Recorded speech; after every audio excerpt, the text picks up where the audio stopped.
Your ancestors climbed cliffs taller than skyscrapers and let themselves get stung by giant bees on purpose. And they did it for something you probably have in your kitchen right now. Would you risk falling 200 feet in the air just for a taste of something sweet? Because that's exactly what happened. For millions of years. Real people, hanging from thin ropes high above the ground, surrounded by angry insects the size of your thumb, doing something so dangerous that even today, people still die doing it. Let's go back, way back. Before houses, before farms, before anyone had ever cooked a meal on a stove. Back then, humans were hungry almost all the time. Food was hard to find, and there was one food, hiding in cracks of cliffs and holes in trees, that was better than almost anything else on Earth. It was honey. Think about your body like a car. A car needs fuel to move. Your body needs food to move, to think, to grow. Most foods take a long time to turn into fuel your body can use. Meat, vegetables, even bread. Your body has to break them down slowly, like a machine chewing through gears. But honey is different. Honey is almost pure sugar. It's the only food on Earth that your body can use almost instantly, like pouring rocket fuel straight into the engine. No waiting, no breaking it down, just instant energy. And here's the part that changes everything. Some scientists believe honey might be the reason your brain is the size it is right now. Your brain is hungry, like, really hungry. It uses more energy than almost any other part of your body, just sitting there thinking. For a long time, scientists believed the answer was meat. They believed early humans got smart because they started eating meat, and meat gave them the fuel to grow bigger brains. That's one big theory. But another scientist looked at the evidence and said, wait a second. Early humans weren't very good hunters yet. They didn't have spears or bows. They were slow. They couldn't catch enough meat to fuel a huge hungry brain all by itself. So where did the extra fuel come from? Her answer was honey. She argued that honey, not meat, gave early humans the burst of sugar their brains desperately needed. Two totally different animals, argued over by scientists about what actually built the human brain. And the honey side of that argument means something wild. It means the danger you're about to hear about might be one of the reasons you're smart enough to understand this sentence right now. But getting that honey was never easy, because bees don't just hand it over. Picture a cliff, not a small hill. A cliff so tall that if you dropped a rock from the top, it would take several seconds just to hit the ground.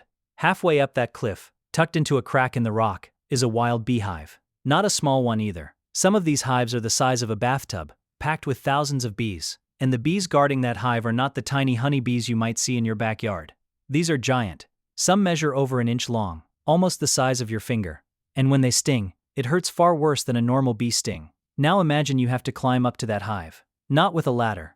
Not with safety ropes and a harness like rock climbers use today. With a rope made from twisted grass or bamboo, tied by hand. You're hanging in midair, wind pushing you side to side, thousands of angry bees swirling around your head, and one hand is the only thing keeping you from falling. Why would anyone do that?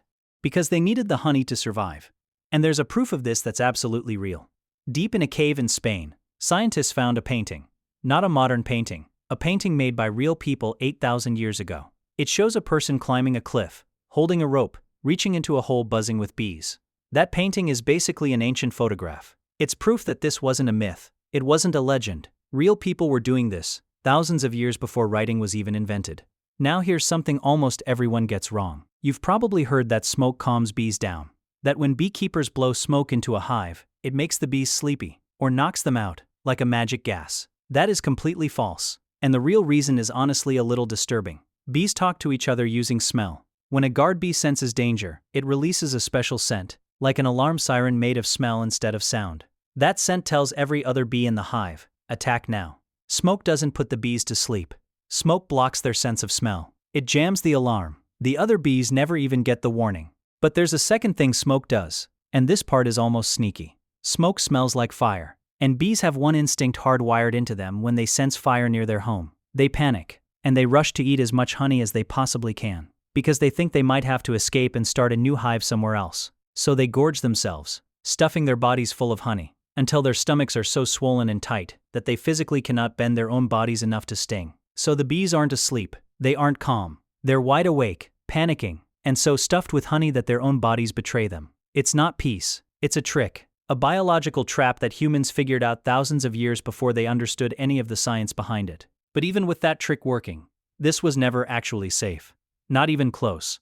Picture the hunter again, hanging from that thin rope. One hand holds a smoking bundle of leaves. The other hand holds a tool to cut the honeycomb loose. Bees are swarming everywhere, and even with the smoke working, some bees still get through and sting. If a hunter gets stung near the eyes, or the mouth, or the throat, the pain can be so sudden and so sharp that their whole body flinches. And when your body flinches while you're hanging from a rope 200 feet in the air, that flinch can be the last thing you ever do. This still happens today. In the mountains of Nepal, there are people called honey hunters, who climb cliffs exactly like this, using ropes and tools that look almost the same as what ancient humans used thousands of years ago. And people still fall. People still die. Right now. Not in some ancient forgotten past. This year. This danger never actually went away. So here's the real question underneath all of this. Why would any human being, ancient or modern, look at a cliff like that, look at bees like that, and decide, yes, I'm going up there? The answer is inside your own brain, and it's honestly a little unsettling. Your brain has built-in alarms. Fear of falling, fear of getting hurt, fear of swarms of stinging insects. Those alarms exist for one reason, to keep you alive. They're supposed to be more powerful than almost anything else you feel. But your brain has another system, and sometimes, that system wins the fight. It's the part of your brain that rewards you for finding really powerful, really valuable food.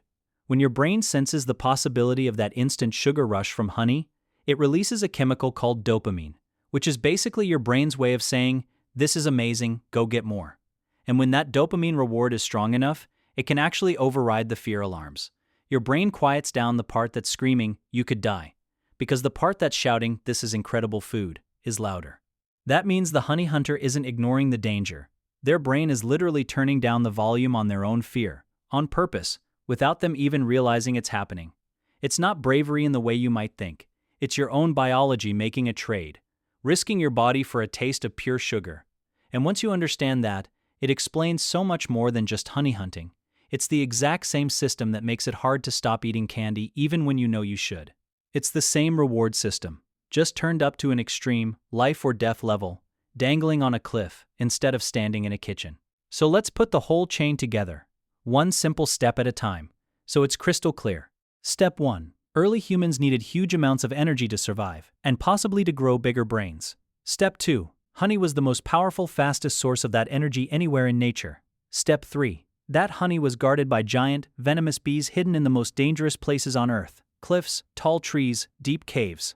Step 4. Humans figured out that smoke doesn't calm bees, it blinds their alarm system and tricks them into stuffing themselves until they can't fight back. Step 5. Even with that trick, the danger never disappeared, because one sting in the wrong place could still cause a fatal fall. Step 6. The only reason anyone was willing to take that risk, again and again, for thousands of years, is because their own brain rewired their fear response, trading safety for a burst of pure, irresistible sugar. That's the whole story. Not a myth. Not an exaggeration. A real chain of cause and effect, written into human history, and still happening on cliffs somewhere in the world at this very moment.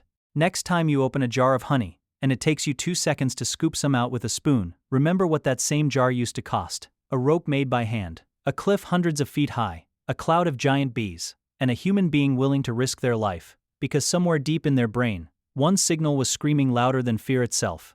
Sweet.